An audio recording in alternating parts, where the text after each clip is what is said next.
El primer europeo en navegar las aguas del Golfo fue el señor Alonso de Ojeda, en compañía del cartógrafo y escritor español, el señor Juan de la Cosa, y el navegante Américo Vespucio, el que más adelante, desde luego, le dará el nombre a nuestro continente. Será en 1500 cuando Juan de la Cosa levante su planiferio, en el cual dibuje lo que sería la parte norte de Sudamérica. Lo cierto es que en el lugar donde dibujó el Golfo, escribirá allí adentro Venezuela. Esto para identificar un pueblo que habrá encontrado cerca del lago de Maracaibo. De esta manera, pues, el Golfo de Venezuela será descubierto el 9 de agosto de 1499. Al año siguiente de haberse creado este planiferio, estará Alonso de Ojeda capitulando con la corona de España a espaldas del virrey de las Indias Occidentales, Cristóbal Colón. Esto para crear lo que sería la gobernación de Coquibacoa, que habrá sido un 8 de agosto de 1501. Al crear esta gobernación, la corona española le permitirá explorar e incluso fundar poblaciones en esta gobernación, que estaría constituida en el Cabo de la Vela, en la península de La Guajira y en Chichiriviche. De tal manera que el 3 de mayo de 1502, Alonso de Ojeda fundará una población que le colocará por nombre Santa Cruz, que será pues desde luego la primera población que se funde en territorio venezolano.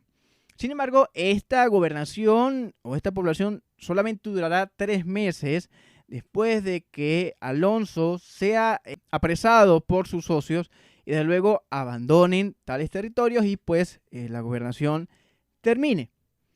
No será sino hasta el de 1528 cuando por real cédula la corona española decida fundar la provincia de Venezuela, que tendría los mismos territorios que la anterior, la ya extinta gobernación de Coquibacoa.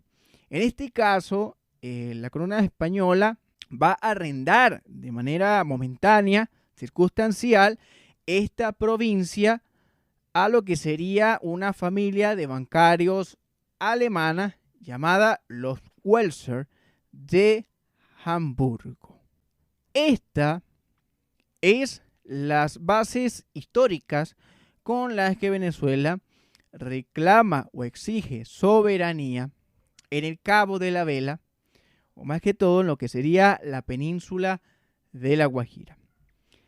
Sin embargo, Colombia menciona la existencia de una provincia llamado Río Hacha. En 1547 precisamente dependía de la Real Audiencia de Santo Domingo. Sin embargo, por algunos de los habitantes de esta providencia se exige que pase a la administración de la Real Audiencia de Santa Fe de Bogotá, como pasará en 1549.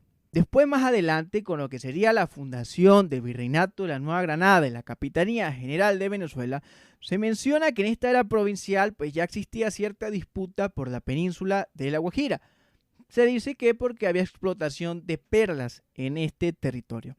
De tal manera que en 1790 la corona española decide agregar lo que sería la provincia de Maracaibo. Esto el 1 de agosto de 1792.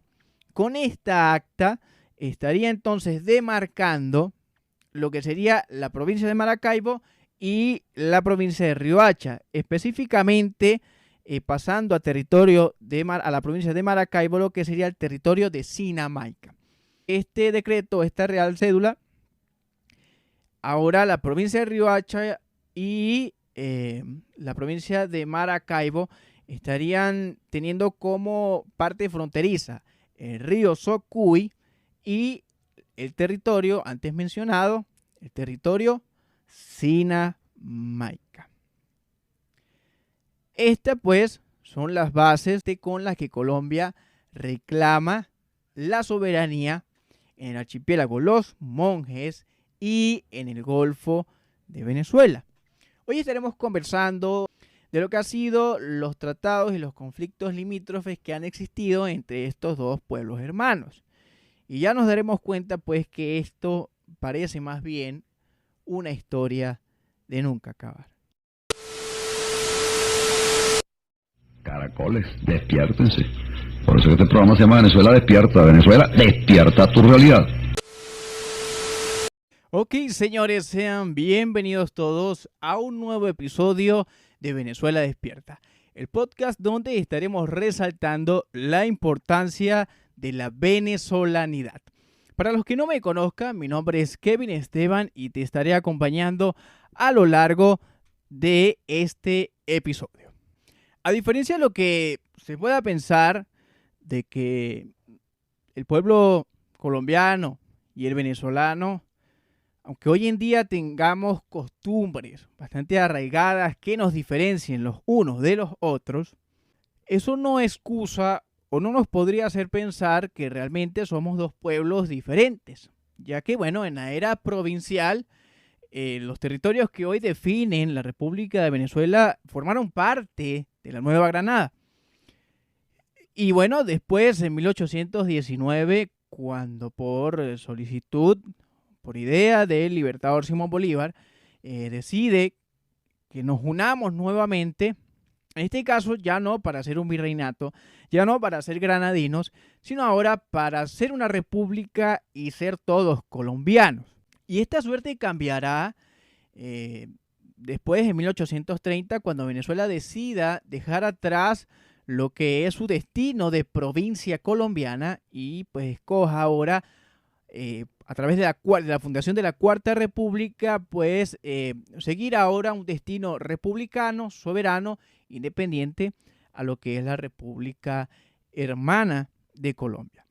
Lo cierto es que en 1830, 1833, que ya desde luego el proyecto de Colombia es simplemente una experiencia, se ve la necesidad entre la República de la Nueva Granada y el Estado de Venezuela en poder negociar y en poder delimitar lo que serían las líneas fronterizas que podrían determinar dónde acaba un territorio, una patria, y comienza la otra. También a Colombia le convenía tratar y poder negociar, o sea, mantener lo que era su navegación por el río del Orinoco y por el lago de Maracaibo.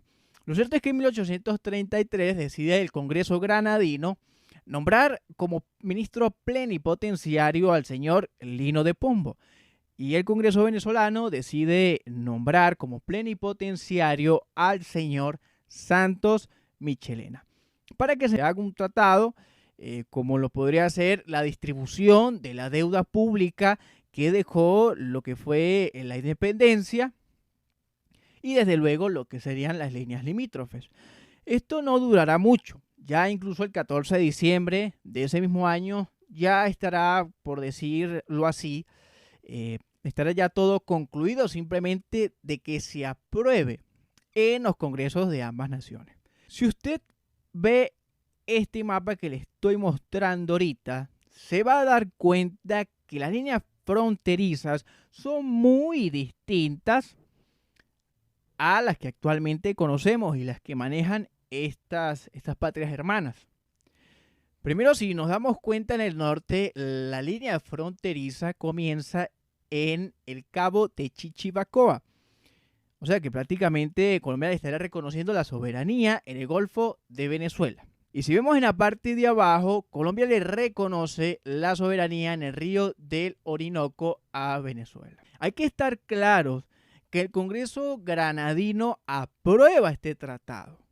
Los que no van a aprobar o le van a colocar miles de peros será precisamente el Congreso venezolano. Ellos mencionaban que, desde luego, la Cuarta República, como también fue la primera, la Constitución menciona que los territorios, los antiguos territorios antes de los procesos políticos de 1811, serían los mismos territorios que administrara la Capitanía General de Venezuela.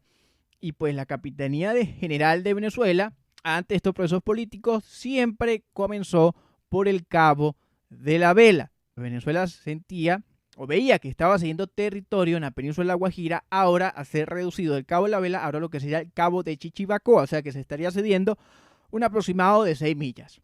Y lo otro que también estaría reclamando Venezuela, el Congreso venezolano, es una población llamada antiguamente San Faustino. Reclamaban pues que esta población había sido fundada por venezolanos y por lo tanto le correspondía. Algo que desde luego nunca va a ceder Colombia. Y es que ese pueblo del cual estamos hablando, esa población de la cual estamos hablando, San Faustino, era oriundo un personaje que primero fue vicepresidente de la Gran Colombia y presidente interino, y en esta república, en la República de la Nueva Granada, va a ser también presidente, incluso va a redactar una constitución. Y desde luego que estoy hablando del general Francisco de Paula Santander, oriundo del pueblo de Villa de Rosario, donde se firmó la constitución, la primera constitución de la Gran Colombia. Y bueno, hoy incluso es bastante conocido este departamento como el norte de Santander. Lo cierto es que pues en 1844 el Congreso venezolano decide por echar a la borda este tratado, no le parece factible, y de allí en adelante pues van a venir otros tratados más, como es el de Fermín Toro y Acosta o el de Guzmán y Morillo Toro. Sin embargo, las dos naciones hermanas no van a conseguir acuerdos en cuanto a límites fronterizos se trata. Así que deciden entonces en 1888 ven la necesidad de irse a un laudo arbitral.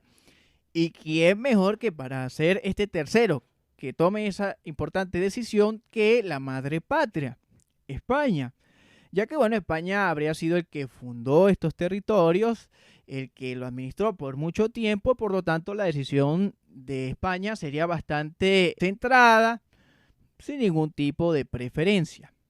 Desde luego, entre paréntesis, yo no opino lo mismo. Realmente el Imperio Español se tomó muy en serio las fronteras, pero con las otras coronas que formaban provincias en estos territorios. Pero realmente las fronteras entre las capitanías, los virreinatos, incluso las reales audiencias, fueron nefastas, fueron inciertas, y eso es lo que ha hecho que hoy toda la América española y todas las repúblicas que hoy somos hayamos heredado toditas conflictos limítrofes entre todas. La intención era que la llevara a cabo el rey Alfonso XII, pero este fallece. Entonces, pues la responsabilidad recaerá en lo que es la reina regente María Cristina. Para este laudo arbitral se van a necesitar desde luego dos plenipotenciarios. En el lado de Colombia va a ir el señor Carlos Holguín y por el lado de Venezuela será el general Antonio Guzmán Blanco, quien, mencionan los mismos historiadores, no tuvo un papel bastante comprometido con lo que era la causa venezolana. Casi que solamente se presentó a darle el pésame a la reina María Cristina. Hay unos que le adjudican el resultado del laudo arbitral a lo que habrán sido los acontecimientos políticos que estaban viviendo ambas naciones en ese entonces. Pues Venezuela, que llevaba unas transformaciones relativamente liberales, de pronto se había tomado conventos, iglesias para otros espacios. Bueno, incluso la iglesia, la Asamblea Nacional, el Congreso Nacional de Venezuela era un convento, el Panteón Nacional, desde luego que también fue una iglesia. O sea, esta parte de segregar un poco la iglesia, para muchos venezolanos creen que eso habrá influido en el laudo arbitral de 1891, y pues Colombia en ese aspecto siempre se mantuvo bastante conservador. Entonces mencionan que eso de pronto haya favorecido a Colombia. Lo cierto es que como vuelvo y menciono, el 16 de marzo de 1891 la reina María Cristina dictará lo que es el fallo arbitral. Y este fallo arbitral Venezuela terminará muy mal parada. Será imposible esperar que ahora Venezuela vuelva a comenzar por el Cabo de la Vela. Y ahora ni mucho menos va a comenzar en el Cabo de Chichibacoa. Ahora comienza en un lugar abstracto o desconocido llamado el Mogote de los Frailes. Ahora Colombia colindará con el río Orinoco. Desde luego que Venezuela no va a quedar satisfecha con este laudo arbitral y se llevan otros tratados. Sin embargo, en 1900 delega una comisión colombo-venezolana para que vaya a esos sectores y empiece entonces a delimitar, a ver cuáles son las zonas que precisamente tienen que ser fronterizos del uno con el otro. Lo cierto es que solamente al comenzar ya hay una gran falla. Y es que la península de La Guajira no se topan con ese supuesto mogote de los frailes. Hay unos que especulan diciendo que seguramente se refería al archipiélago de los monjes, de pronto por el sinónimo, la similitud de las palabras. Lo cierto es que no se consigue este territorio y la Comisión venezolana, que era bastante inexperta para este caso, en vez de ir al gobierno venezolano y mencionar sobre el tema, que la línea fronteriza no era geográficamente aplicable, que habría entonces que buscar otra manera, negociar de otra forma para buscar otra solución, prefiere adoptar el consejo que le diera la Comisión colombiana, en este caso de, bueno, que la línea ahora comience en el punto de Castilletes. De esta manera, casi que por destino de la providencia, bueno, Colombia ahora termina siendo ribereña del Golfo de Venezuela con Venezuela. Desde luego que esta situación, la Comisión venezolana también lo habrá hecho porque precisamente en este momento entraba en Caracas muy triunfante lo que era la revolución restauradora del general Cipriano Castro. Entonces, como es cambio administrativo, de pronto, bueno, vamos a cortar esto por lo delgado, y lo cierto es que nos costó bastante. No hay satisfacción, desde luego, con estas decisiones. Deciden ambas naciones volver a someterse a otro laudo arbitral. Es necesario que sea el Consejo Federal Suizo el que lleve a cabo este laudo arbitral, el cual en 1916 mandan comisionados a esos sectores y en 1922 terminan ratificando el laudo arbitral de España de 1891.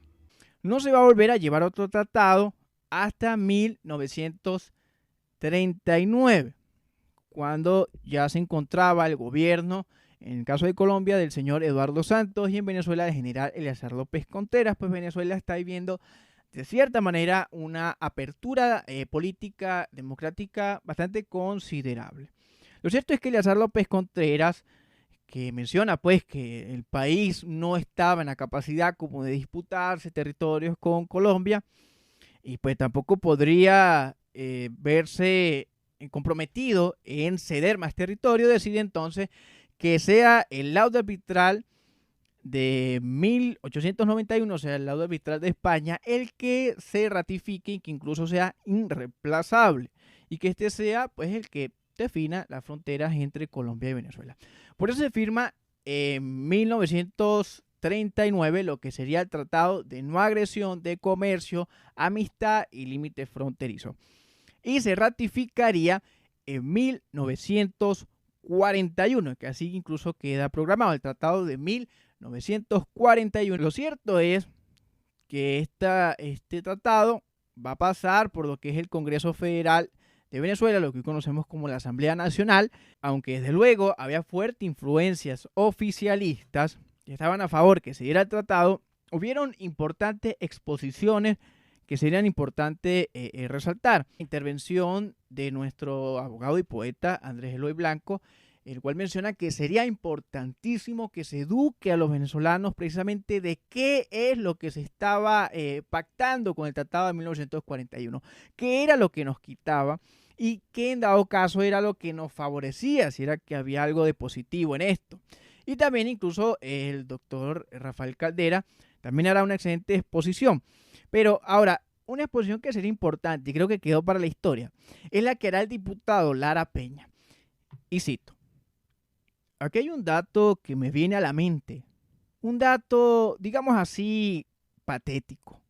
Cuando yo estudié geografía, me enseñaron en la escuela primaria que mi país tenía una extensión de 1.020.000 kilómetros cuadrados. Sin embargo, los niños que hoy estudian esa misma geografía saben que Venezuela tiene tan solo 912.000 kilómetros cuadrados. O sea, aquí está mencionando el diputado Lara Peña lo grave o lo exagerado de soberanía territorial que estaba entregando Venezuela con ese tratado. Sin embargo, como vuelvo y menciono, la influencia oficialista en el Congreso Federal de Venezuela era abrumadora y pues el tratado se sigue firmando y supuestamente con este tratado pues ya no habría más disputas. Sin embargo, más adelante, en 1953, el presidente provisional de Colombia, el señor Roberto Urbaneja, a través de su canciller en Venezuela, el señor Juan Uribe Holguín, le hará una nota diplomática a Venezuela donde le reconozca la soberanía marítima en el archipiélago de los Monjes. Desde luego, donde el régimen de Pérez Jiménez no tendrá ningún problema en tomar lo que es la isla. Se menciona allí que hubo un cierto roce, pues había, o lo que menciona la versión de Colombia es que habían allí unos marines haciendo como entrenamiento de tiro, y pues esto de pronto Venezuela lo habrá visto como amenaza, y pues Venezuela, que en ese entonces era una potencia avial, hacen un estilo de maniobras allí. Y pues lo cierto es que Pérez Jiménez toma el archipiélago Los Monjes, construye lo que sería una torre allí y también lo que sería una plataforma de aterrizaje. Colombia hasta ahora no había mostrado interés por el Golfo de Venezuela y parecía, como vuelvo y menciono, que el problema de los conflictos limítrofes entre los países hermanos había llegado hasta allí. Pero no es así. Con la firma de la Convención de Ginebra en 1958 sobre la plataforma continental y el mar territorial, van a comenzar entonces, bueno, realmente no se está claro quién habrá comenzado la conversa sobre la necesidad ahora de delimitar los derechos marítimos y submarinos de ambos países en lo que serían las aguas del Golfo de Venezuela, pues donde desde luego ahora Venezuela es ribereña con Colombia. No se menciona, bueno, Colombia dice que fueron los venezolanos los que realmente propusieron llegar a un acuerdo sobre esto. Cierto es que Colombia muestra un gran interés en tener soberanía dentro de las aguas venezolanas. Venezuela apela por el principio de Puerto Seco. ¿Qué es este principio? Pues bastante básico. La tierra es tuya, pero el agua sigue siendo mía, sigue siendo de nuestra soberanía.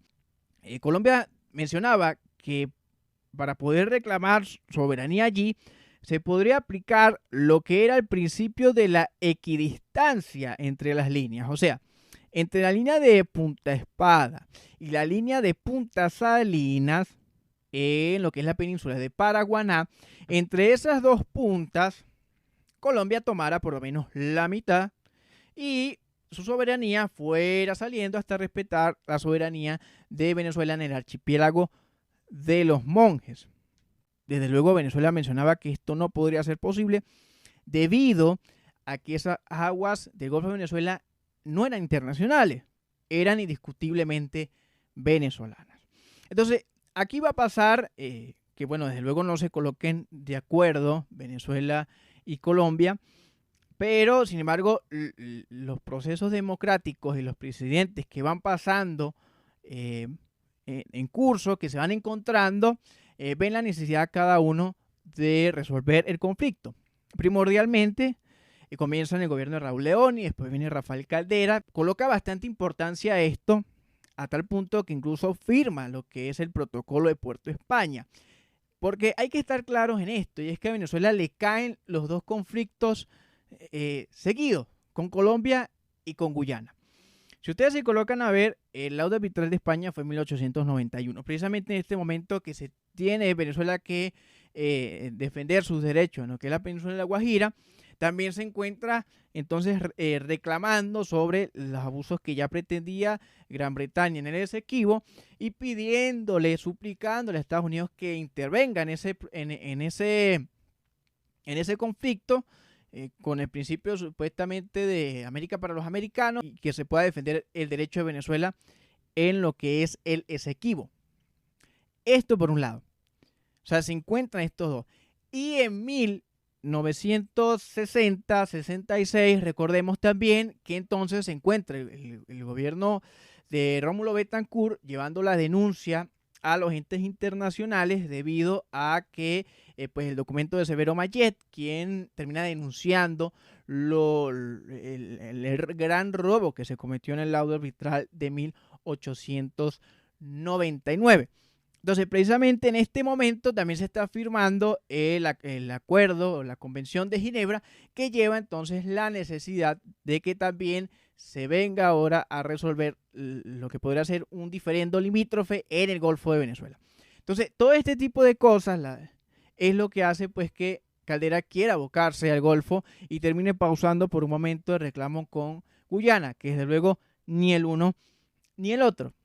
Después viene el gobierno de lo que es López Michelsen y Carlos Andrés Pérez, el primer mandato, donde López Michelsen propone un condominio en el Golfo de Venezuela. O sea, que los dos países administren el Golfo de Venezuela, algo que desde luego a Venezuela no le va a parecer nada favorable. Después de esto viene el gobierno de César Bay Ayala con el gobierno de Luis Herrera Campín. Y aquí es donde se llega a un acuerdo donde se compromete al gobierno de Luis Herrera Campín de reconocer de soberanía en el Golfo de Venezuela a Colombia. Y cuando solamente faltaba lo que era la aprobación de los militares, lo presenta en Caraballeda, y los militares le protestan, y de manera incómoda dice, no, pero esto no es ningún acuerdo, hasta ahora es una hipótesis, y queda bautizado como la hipótesis de Caraballeda. Todo esto, estas negociaciones que hasta ahora no llegaron a ningún lado, es lo que va a provocar la crisis en 1987 con lo que es la corbeta Caldas, que bueno, la Marina colombiana decide entonces mover la corbeta Caldas a colindar con los lugares de Castillete y Punto Fijo en la península del estado Falcón y mantenerse allí por 9 días, algo que desde luego generó una inmensa tensión en las fronteras colombo-venezolanas, donde se agrupó bastante ejército de ambas patrias. Algo que desde luego, una maniobra que desde luego lo que intentaba la Armada colombiana era generar un tipo de presión para que Venezuela cediera a una negociación donde ellos pues salieran mejor parados de lo que de lo que estaba sucediendo antes de esto. Eso fue en el gobierno de Virgilio Barco y del presidente Jaime Lucinchi. Gracias a la providencia no hubo una guerra entre estos dos países y tampoco sirvió esta presión para que Venezuela de alguna manera u otra cediera algún tipo de derecho en el Golfo de Venezuela, porque Colombia lo hace con el sentido de que no, pero es que esas aguas estaban por delimitar. Así que bueno, nosotros estábamos ahí en un agua que estaban por delimitar, o sea, teníamos un derecho. Y es lo que casi nos lleva a la guerra. Lo cierto es que hasta el sol de hoy, el conflicto limítrofe, en especial lo que es el Golfo de Venezuela, pues no se ha esclarecido y tampoco ha existido voluntad con la situación política que vemos hoy en día, donde las relaciones de Venezuela y Colombia pues incluso estaban distantes hasta ahorita. Pero no ha pasado nada de esto. Sin embargo, no me parece hablar gamelote, aportar algo que leí en lo que es el libro de Carlos Andrés Pérez, de Memorias Poscritas, donde él menciona haber conversado con Pastrana y con López Michelsen sobre lo que era el Golfo de Venezuela, donde ellos mencionan que realmente Colombia no tiene un anclaje con el Golfo de Venezuela. Ellos no tienen ningún problema de reconocer la soberanía de Venezuela en el Golfo. Ellos lo que no quieren es verse comprometidos a ceder recursos naturales que pudieran beneficiarle al país. Eso sí lo ven, no lo ven conveniente.